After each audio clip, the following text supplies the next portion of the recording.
Pemirsa, Menteri Badan Usaha Milik Negara atau BUMN Erick Thohir memberikan klarifikasi terkait pelemahan indeks harga saham gabungan atau IHSG yang belakangan ini dipengaruhi oleh hadirnya Badan Pengelola Investasi BPI Danantara. Erick Thohir juga mengakui bahwa pasar saham saat ini memberikan respon negatif terhadap keberadaan Danantara. Namun ia juga menegaskan bahwa penurunan IHSG bukan hanya disebabkan oleh faktor domestik, melainkan juga oleh faktor eksternal. Approve rencana kerja, ya, memastikan antara dividen dan suntikan modal, ya gitu. Nah, seperti itu perannya, gitu. Nah, apakah kita mengawasi operasional? Masih. Contoh untuk apa? Yang public service obligation. Apalagi misalnya subsidi kompensasi, gitu kan? Proyek strategis nasional masih gitu. Nanti secara operasionalnya masih gitu. Saham dari punya pemerintah ke Danantara itu akan berapa?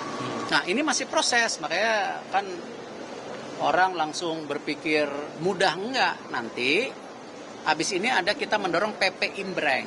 Nah, sama kalau ditanya, Pak Erick, kenapa enggak tuju? Kenapa semuanya? Ya kalau saya melihat gini, kalau kita mau ya transformasi total bersih-bersih BUMN, jangan tuju semuanya menjadi satu aset manajemen gitu loh. Kalau kita mau mendukung perubahan bangsa ini nggak boleh. Saya sebagai Menteri BUMN setengah-setengah. Ya ini 7 dulu, ini tambah 2 dulu, jangan semuanya. Toh kita nggak ada yang diumpetin. Transformasi yang kita dorong selama 5 tahun ini nggak ada yang diumpetin, nggak mungkin.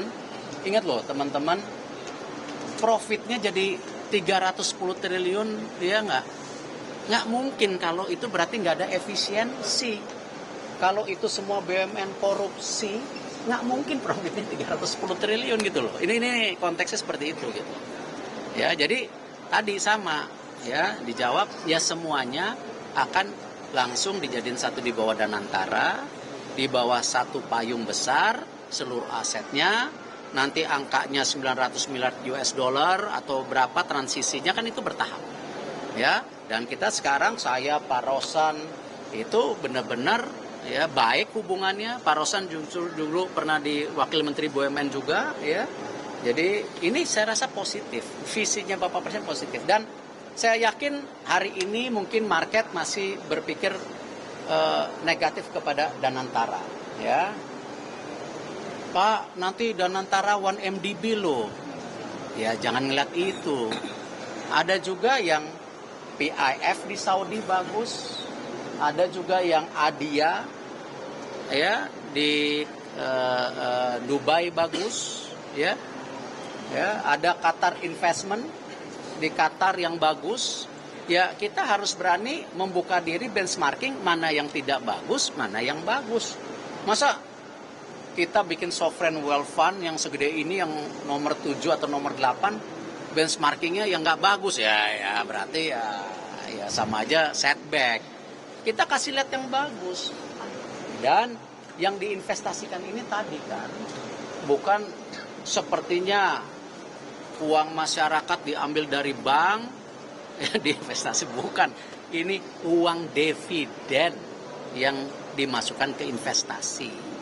Ya, itu loh. Ini supaya jangan kita berargumentatif yang jadi ini. Penurunan harga saham sekarang terjadi, ya kembali kita mesti secara ini introspeksi diri karena Presiden Amerika Donald Trump sedang mengambil kebijakan ekonomi yang sangat bullish untuk Amerika. Bangun pabrik di sini. Kalau nggak bangun, tarifnya saya gedein. Kanada, halo? 25%, tetangganya aja ditarifin 25%. Kalau kita ngomong China ditarifin besar, ya kita mungkin sudah ekspektasi. Ini tetangganya ditarifin. Artinya apa? Amerika sekarang sudah melakukan rencana bagaimana mereka men-tone setting tetap negara ekonomi terbesar di dunia. Tidak disusul China. Ya, ini kita ngomong ekonomi kita. Bayang nggak? Ya ini saya nggak boleh ngomong gini ya. Saya ngomong secara mekanisme korporasi.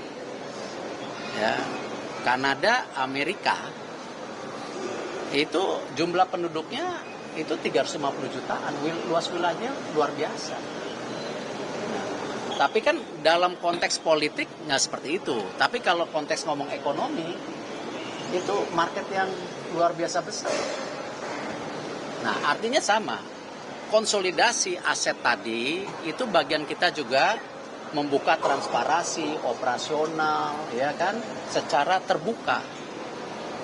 Publik kecewa, publik melakukan koreksi, harus kita apresiasi. Kalau enggak, kita nggak seperti hari ini. Harusnya bisa, tapi perlu waktu. Kita tidak bisa melawan persepsi yang hari ini seakan-akan yang tadi membenchmarking dan antara dengan sovereign wealth fund yang nggak bagus, ya itu salah besar. Ya, nanti kita buktikan saja gitu, sama. Yang tadi saya bilang, oh BUMN korupsi, BUMN nggak bagus. Ya itu kan bagian dari demokrasi publik. Tapi kalau korupsi semua, tidak mungkin profitnya 310 T. Gitu dong. Ya kan? Kalau tidak bagus, tidak mungkin pelayanan airport hari ini juga bisa lebih bagus gitu. Tapi kalau ada isu-isu di lapangan, ya silakan aja. Pemirsa, jangan lupa ikuti terus berita menarik dan terupdate lainnya dengan cara like and share di seluruh akun BITV. Saya Putri Purwitasari pamit undur diri dari hadapan Anda. Terima kasih dan sampai jumpa.